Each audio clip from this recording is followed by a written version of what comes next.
an external environment characterized by rising protectionism, global economic downturn, and a shrinking international market. Give full play to the advantage of a huge domestic market. Over the last 40 years it has acquired the abilities to do this. Over the next few years we should see both countries become more independent from each other. The rate of reducing one's dependencies that can be cut will be much greater for China over the next 5 to 10 years than for the United States. The technology war. The technology war is much more serious than the trade economic war because whoever wins the technology war will probably also win the military wars and all the other wars. The US and China are now the dominant players in the world's big tech sectors, and these big tech sectors are the industries of the future. The Chinese tech sector has rapidly developed domestically to serve the Chinese in China and to become a competitor in world markets. At the same time, China remains highly dependent on technologies from the United States and other countries. That makes the United States vulnerable to the increased development and competition of Chinese technologies and makes the Chinese vulnerable to being cut off from essential technologies. The United States appears now to have greater technology abilities overall, though it varies by type of technology, and the US is losing its lead. For example, while the US is ahead in advanced AI chip development, it is behind in 5G. As an imperfect reaction of the present stage of the US's advantage, the market capitalizations of US tech companies in total are about 4 times the size of China's. This calculation understates China's relative strength because it doesn't include some of the big private companies and the non-company technology developments, which are larger in China than they are in the United States. The largest public Chinese tech companies are already the 7th and 8th largest technology companies in the world, right behind some of the largest US FAANG stocks. Some of the most important technology areas are being led by the Chinese.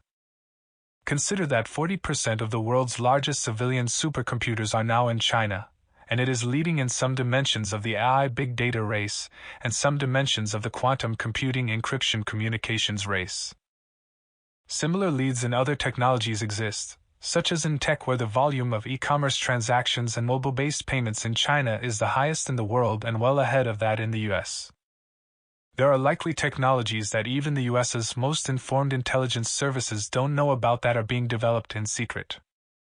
China will probably advance its technologies, and the quality of decision-making that is enabled by them, faster than the US will because big data plus big AI plus big computing equals superior decision-making.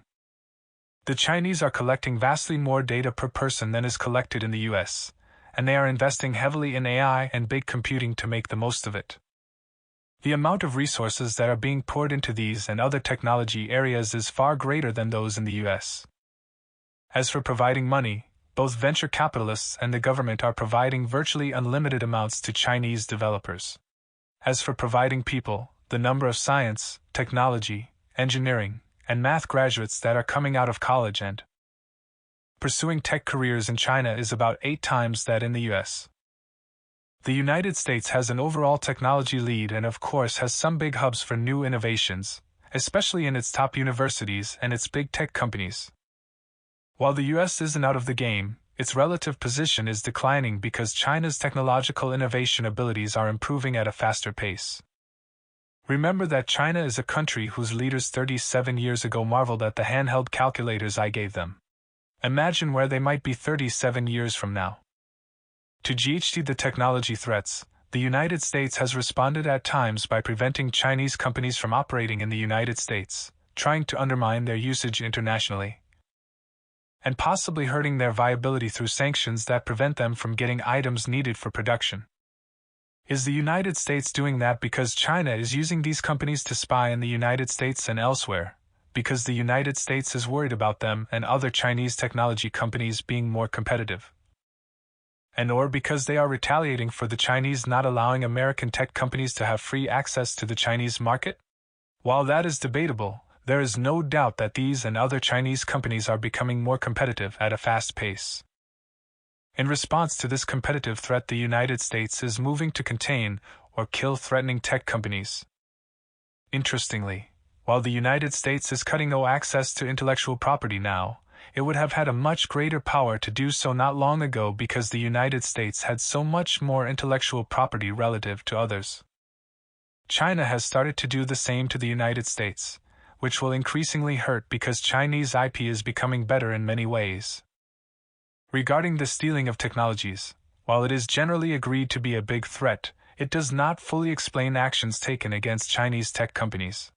If a company is breaking a law within a country, one would expect to see that crime prosecuted legally so one could see the evidence that shows the spying devices embedded within the technologies. We aren't seeing this. Fear of growing competitiveness is as large, or larger, a motivator of the attacks on Chinese technology companies, but one can't expect policymakers to say that. American leaders can't admit that the competitiveness of U.S. technology is slipping and can't argue against allowing free competition to the American people, who for ages have been taught to believe that competition is both fair and the best process for producing the best results. Stealing intellectual property has been going on for as long as there has been recorded history and has always been difficult to prevent. As we saw in earlier chapters, the British did it to the Dutch and the Americans did it to the British. Stealing implies breaking a law. When the war is between countries, there are no laws, judges, or juries to resolve disputes, and the real reasons decisions are made aren't always disclosed by those who are making them. I don't mean to imply that the reasons behind the United States' aggressive actions are not good ones. I don't know if they are. I'm just saying that they might not be exactly as stated. Protectionist policies have long existed to insulate companies from foreign competition. Huawei's technology is certainly threatening because it's better in some ways than American technology. Look at Alibaba and Tencent and compare them with American equivalents. Americans might ask why these companies are not competing in the US. It is mostly for the same reasons that Amazon and a number of other American tech companies aren't freely competing in China. In any case, there is a tech decoupling going on that is part of the greater decoupling of China and the US, which will have a huge impact on what the world will look like in years. What would a worsening of the tech war look like? The United States has a technology lead. As a result, the Chinese currently have great dependencies on imported technologies from both US and non-US sources that the US can influence. This creates a great vulnerability for China, which in turn creates a great weapon for the United States. It most obviously exists in advanced semiconductors, though it exists in other technologies as well.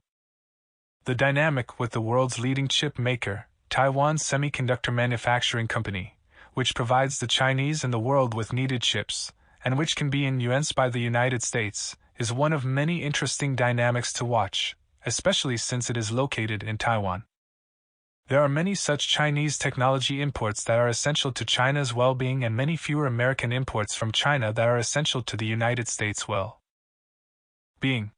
If the United States shuts out Chinese access to essential technologies, that would signal a major step up in the risk of a shooting war.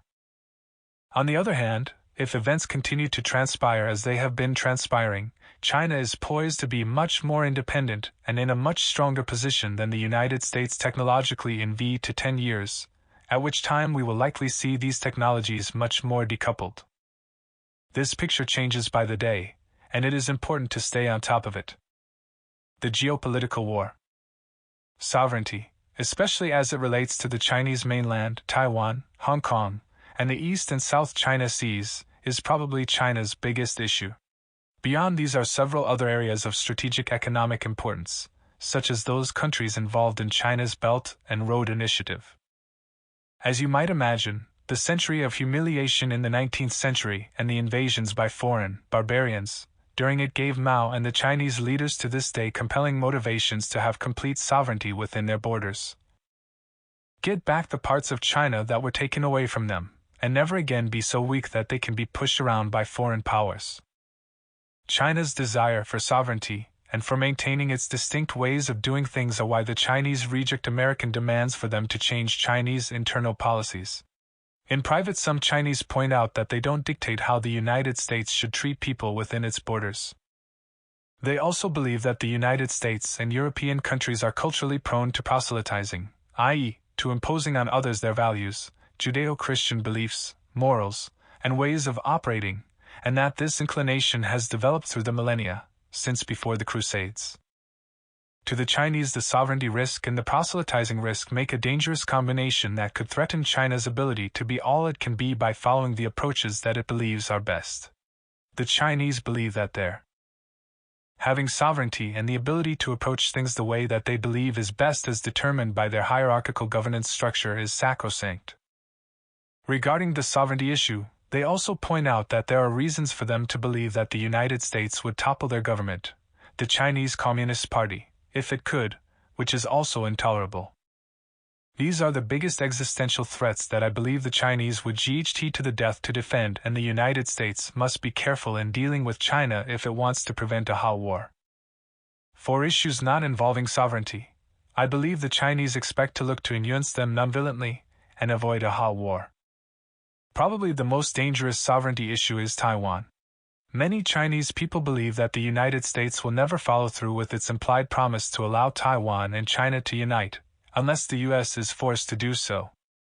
They point out that when the U.S. sells the Taiwanese F-16 Glider jets and other weapons systems, it sure doesn't look like the United States is facilitating the peaceful reunification of China. As a result, they believe that the only way to ensure that China is safe and united is to have the power to oppose the U.S. in the hope that the U.S. will sensibly acquiesce when faced with a greater Chinese power. My understanding is that China is now stronger militarily in that region of the world. Also, the Chinese military is likely to get stronger at a faster pace, though deterrence through mutually assured destruction is most likely the case. So, as I mentioned earlier, I would worry a lot if we were to see an emerging GHT over sovereignty, especially if we were to see a fourth Taiwan Strait crisis. Would the U.S. GHT to defend Taiwan? Uncertain. The U.S. not guiding would be a great geopolitical win for China and a great humiliation for the U.S.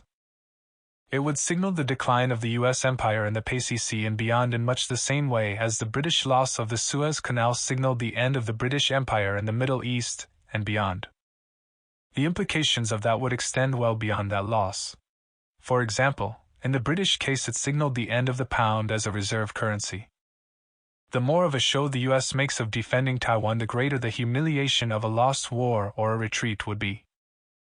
That is concerning because the United States has been making quite a show of defending Taiwan, while destiny appears to be bringing a direct con-ICT to a head before long. If the U.S. does GHT, I believe that a war with China over Taiwan that costs American lives would be very unpopular in the U.S., and the U.S. would probably lose that GHT, so the big question is whether that would lead to a broader war. That scares everyone. Hopefully the fear of that great war and the destruction it would produce, like the fear of mutually assured destruction, will prevent it. At the same time, from my discussions it is my belief that China has a strong desire not to have a hot war with the U.S. or to forcibly control other countries. I know that the Chinese leadership understands how terrible a hot war would be and worries about unintentionally slipping into one, a la World War I. They would much prefer a cooperative relationship if such a relationship is possible, and I suspect they would happily divide the world into different spheres of influence. Still they have their red lines, and they expect more challenging times ahead. For example, as President Xi said in his 2019 New Year's address, "Looking at the world at large, we are facing a period of major change never seen in a century. No matter what these changes bring, China will remain resolute and confident in its defense of national sovereignty and security." Regarding influence around the world, for both the United States and China there are certain areas that each NDS most important, primarily on the basis of proximity and/or of obtaining essentials, and to a lesser extent of their export markets. The areas that are most important to the Chinese are RST, those that they consider to be part of China, second those on their borders and those in key supply lanes or those that are suppliers of key imports, and third other countries of economic or strategic importance for partnerships. Over the past few years China has significantly expanded its activities in these strategically important countries, especially Belt and Road countries, resource-rich developing countries, and some developed countries. This is greatly affecting geopolitical relations. These activities are economic and are occurring via increasing investments in targeted countries, example, loans, purchases of assets, building infrastructure facilities such as roads and stadiums, and providing military and other support to countries' leaders, while the US is receding from providing aid to these places. This economic globalization has been so extensive that most countries have had to think hard about their policies regarding allowing the Chinese to buy assets within their borders. Generally speaking, the Chinese appear to want tributary-like relationships with most non-rival countries, though the closer their proximity to China, the greater the influence China wants over them. In reaction to these changing circumstances, most countries, in varying degrees, are wrestling with the question of whether it is better to be aligned with the United States or with China, with those in closest proximity needing to give the most consideration to this question. In discussions with leaders from different parts of the world, I have repeatedly heard it said that there are two overriding considerations, economic and military. They almost all say that if they were to choose on the basis of economics, they would choose China because China is more important to them economically, while if they were to choose on the basis of military support, the United States has the edge, but the big question is whether the United States will be there to protect them militarily when they need it. Most doubt that the US will GHT for them, and some in the Asia-Pacific region question whether the US has the power to win. The economic benefits that China is providing these countries is significant and is working in a way that is broadly similar to the way the United States provided economic benefits to key countries after World War II to help secure the desired relationships.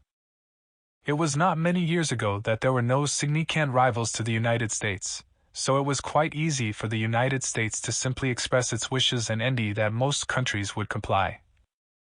The only rival powers were the Soviet Union and its allies and a few of the developing countries that were not economic rivals.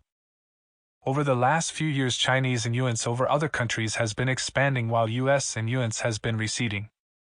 That is also true in multilateral organizations, example, the United Nations, the IMF, the World Bank, the World Trade Organization, the World Health Organization, and the International Court of Justice, most of which were set up by the United States. At the beginning of the American world order, as the United States has been pulling back from them, these organizations are weakening and China is playing a greater role in them. Over the next 10 years, in addition to there being decoupling in other areas, we will be seeing which countries align themselves with each of these leading powers. Beyond money and military power, how China and the US interact with other countries will influence how these alliances will be made. Style and values will matter. For example, during the Trump years I heard leaders around the world describe both countries' leaders as brutal. While you don't hear that as much with President Biden, other countries broadly fear that they will be punished if they don't do exactly what these two countries' leaders want, and they don't like it to the point of being driven into the other's arms. It will be important to see what these alliances will look like because throughout history, as we've seen, the most powerful country is typically taken down by alliances of countries that are less powerful but collectively stronger. Perhaps the most interesting relationship to watch is between China and Russia. Since the New World Order began in 1945, among China, Russia, and the United States, 2 out of the 3 have become allied to attempt to neutralize or overpower the third. Russia and China each has a lot of what the other needs. Also, because Russia is militarily strong, it would be a good military ally. We can start to see this happening by watching where the countries line up on the issues. For example, whether to allow Huawei in, with the United States or China. In addition to the international political risks and opportunities, there are of course big domestic political risks and opportunities in both countries. That is because there are different factions who are guiding for control of both governments, and there will inevitably be changes in leadership that will produce changes in policies. While nearly impossible to anticipate, whoever is in charge will be faced with the challenges that now exist and that are unfolding in the big cycle ways we have been discussing.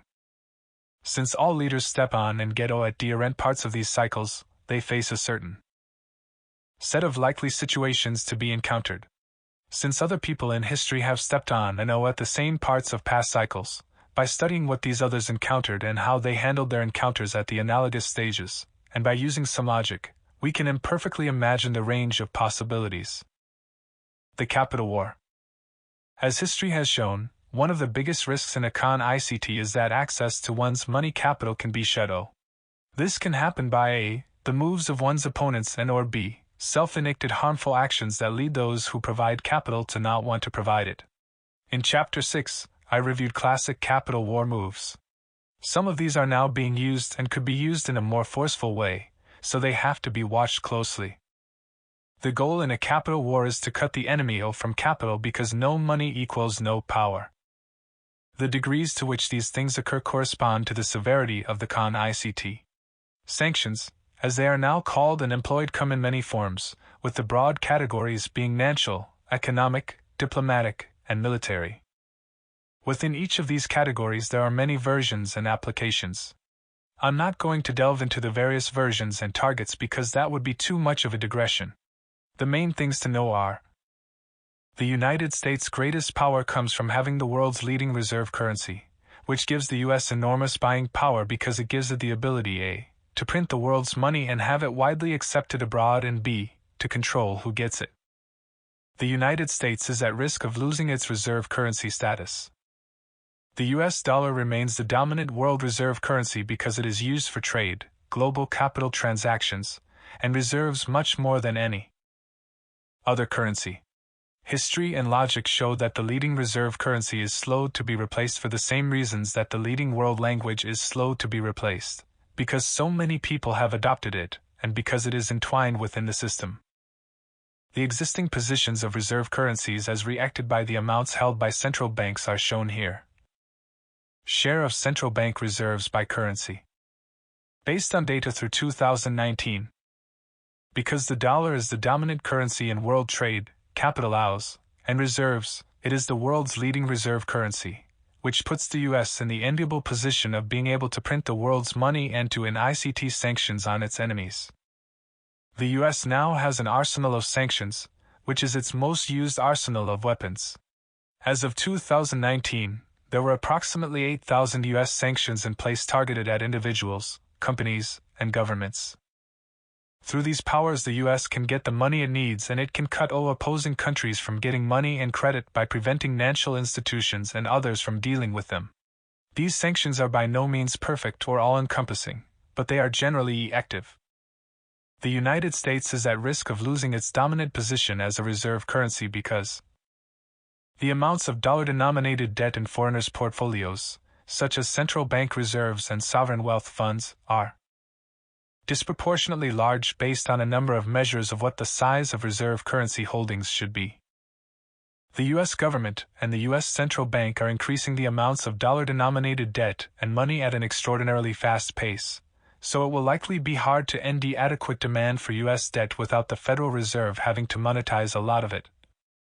While at the same time the financial incentives to hold this debt are unattractive because the U.S. government is paying a negligible nominal yield and a negative real yield on it. Holding debt as a medium of exchange or as a storehold of wealth during wartime is less desirable than during peacetime, so if there were movements toward war, the value of debt and at currency would likely go down relative to other things. This is not currently an issue but would become one if wars intensify. The roughly $1 trillion of U.S. debt that China holds is a risk but not an unmanageable one, as that equals only around 4% of the roughly $28 trillion outstanding. However, because other countries realize that actions taken against China could be taken against them, any actions taken against Chinese holdings of dollar assets would likely increase the perceived risks of holding dollar debt assets by other holders of these assets, which would reduce the demand for such assets. This is not currently an issue, though it appears to be close to becoming an issue. The dollar's role as a reserve currency largely depends on its being freely exchanged between countries. So to the extent that the U.S. might in the future put controls on its outlays and or run monetary policy in ways that are contrary to the world's interests in pursuit of its own interests, that would make the dollar less desirable as the world's leading reserve currency. This is not currently an issue but will become one if foreign exchange controls are raised as a possibility, which is typical at the next stage of the cycle. Countries being hurt by U.S. sanctions are developing ways to get around them or undermining the United States' power to impose them. For example, Russia and China, which both are encountering these sanctions and are at great risk of encountering more of them in the future, are each now developing and cooperating with the other to develop an alternative payment system. China's central bank has created a digital currency, which will make China less exposed to U.S. sanctions. There are no good currency alternatives because the dollar has weakening fundamentals in the way described in Chapter 11, which I won't repeat here. The euro is a weakly structured currency made by smaller, uncoordinated countries with weak nances that are tenuously held together by a highly fragmented currency union. Because the European Union is Nancy ally, economically, and militarily at best a secondary power, buying its currency and debt denominated in its currency, which its central bank is free to print, is not an enticing thing to do. Gold is a hard currency that is held because it has worked the best over the ages and because it is an active diversity to other assets held, particularly at currencies.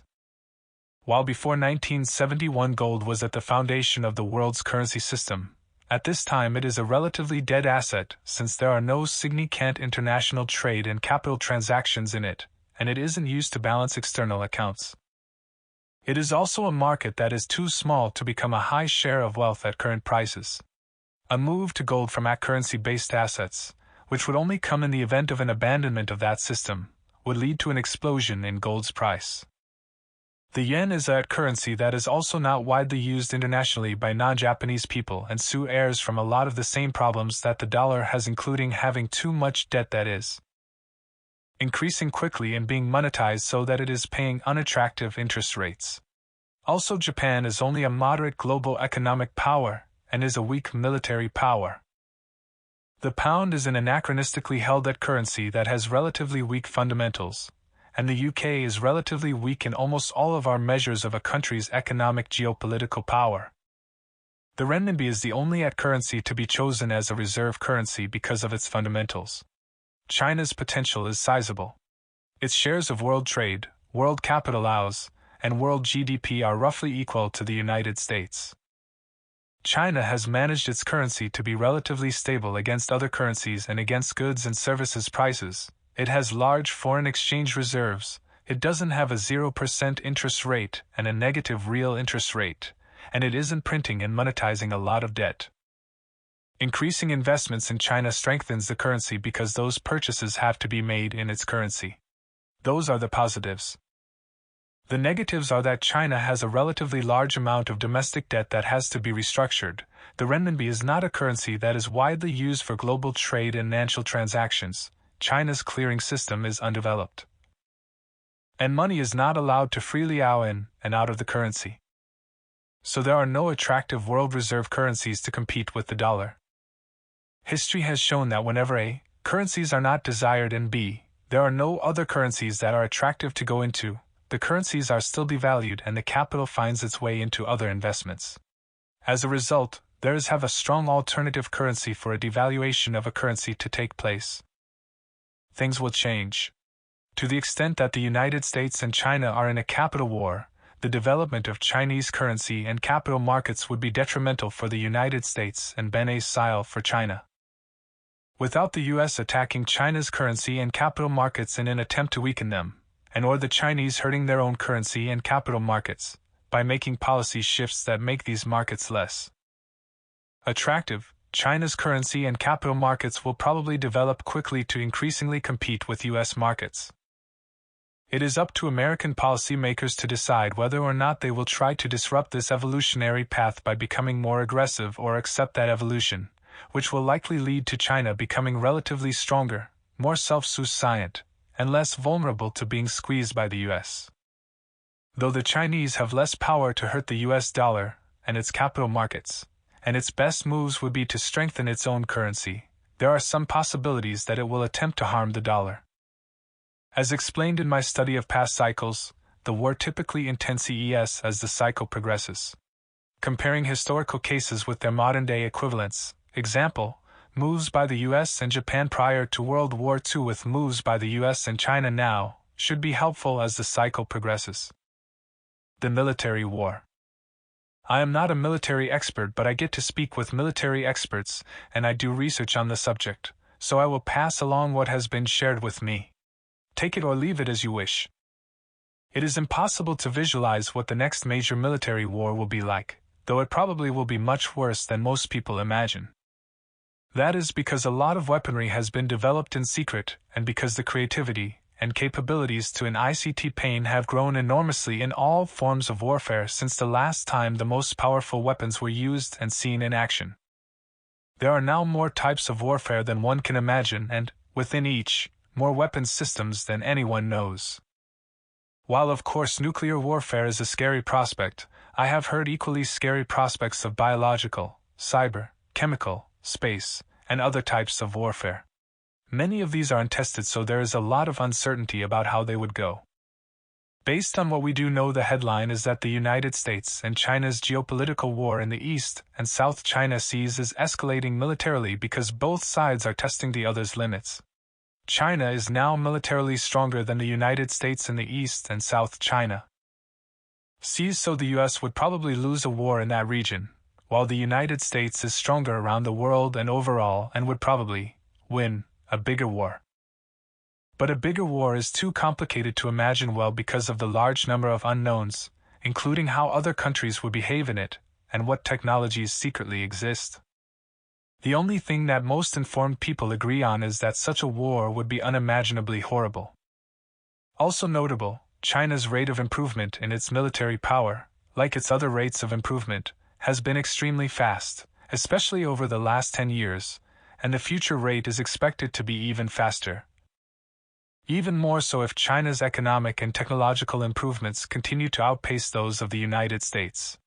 Some people imagine that China could achieve broad military superiority in 10 years. I don't know if that is true. As for potential locations of military ICT, Taiwan, the East and South China Seas, and North Korea are the hottest spots, and India and Vietnam are the next. As far as a big hot war between the United States and China is concerned, it would include all the previously mentioned types of wars plus more pursued at their maximums because, in a GHT for survival, each would throw all it has at the other, the way other countries throughout history have.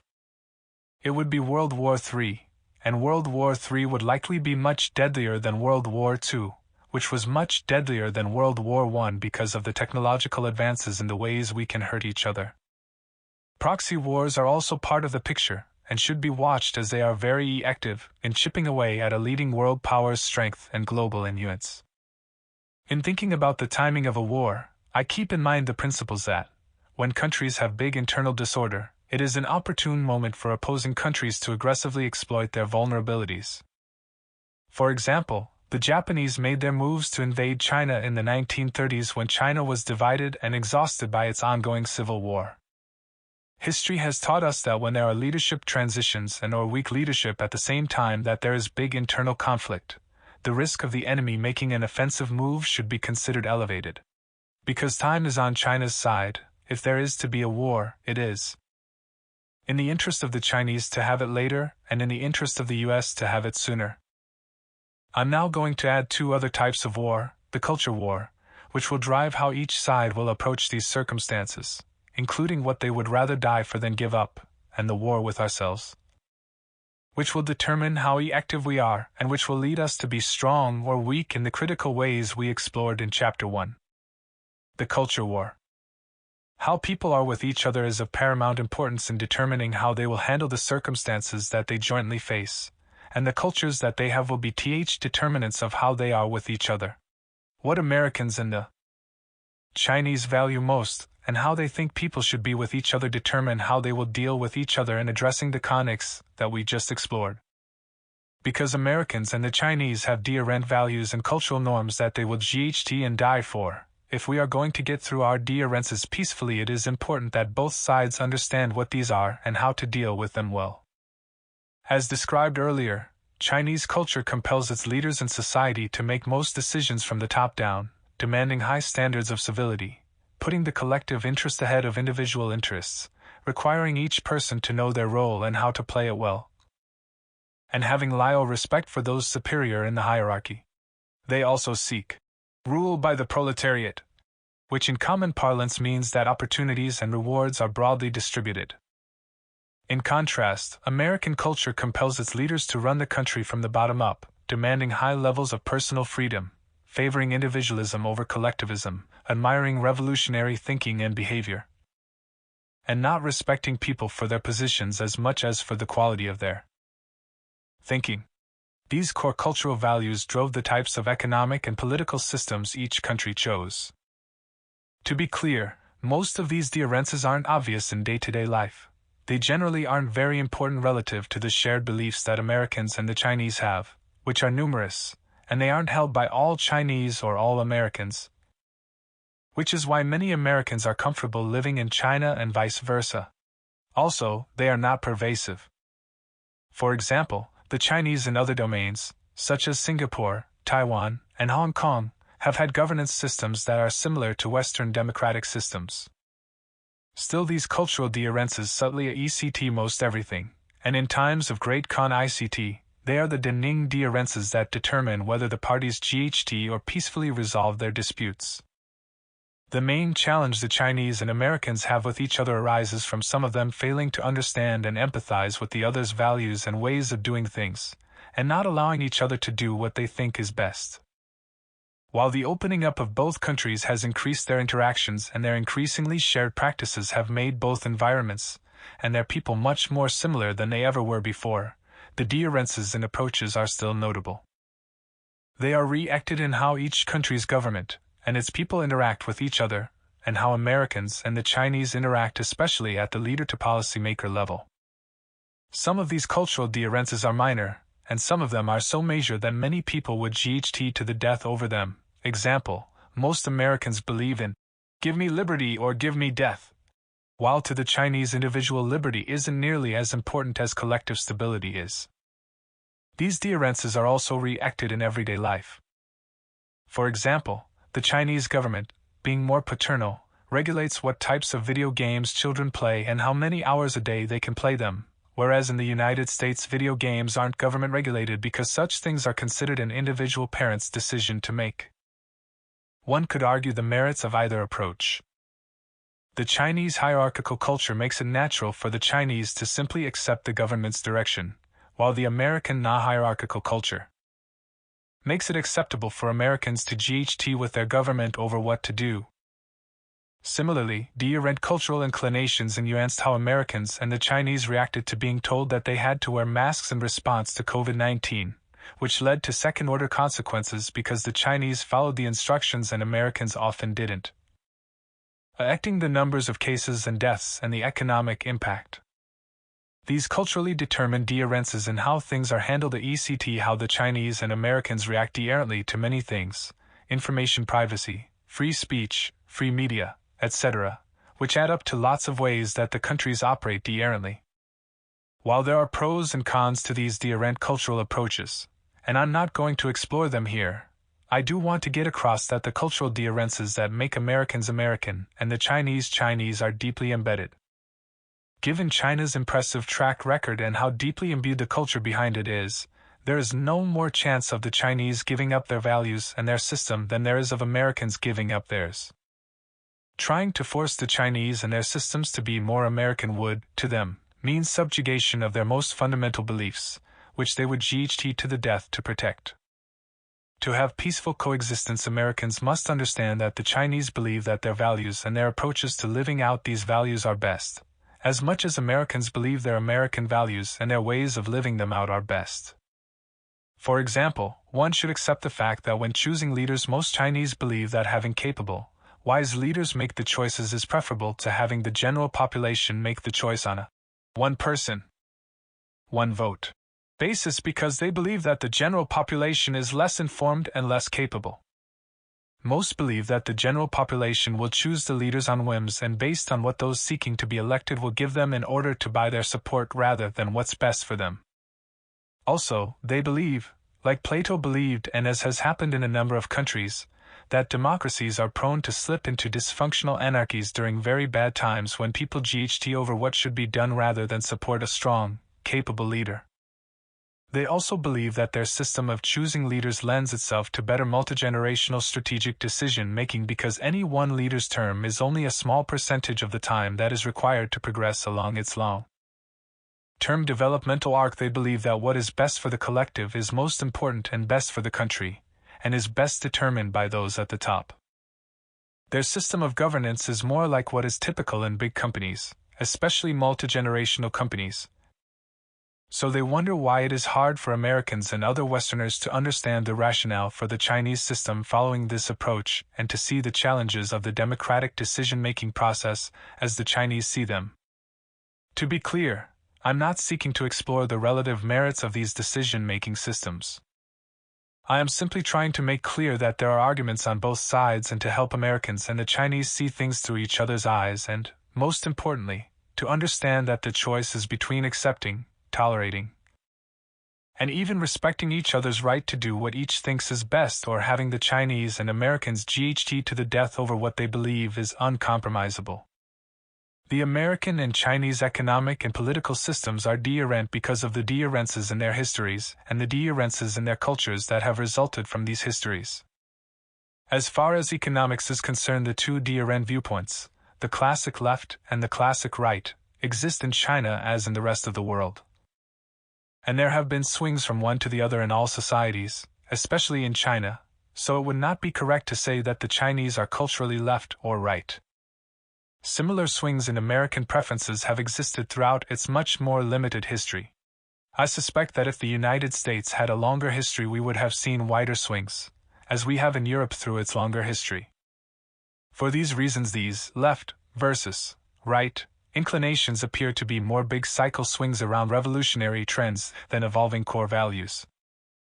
In fact, we are seeing these swings now taking place in both countries, so it's not a big stretch to say that policies of the right, such as capitalism, are close to being more favored in China than in the United States and vice versa. In any case, when it comes to economic systems, there don't appear to be a lot of clear distinctions rooted in deep cultural preferences. In contrast to economic systems, the inclination of the Chinese to be top-down hierarchical versus bottom-up non-hierarchical appears to be deeply embedded in their culture and in their political systems, while Americans are strongly inclined to be bottom-up non-hierarchical.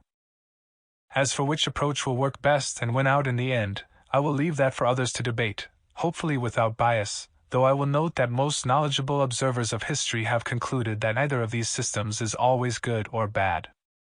What works best varies according to A, the circumstances, and B, how people using these systems are with each other.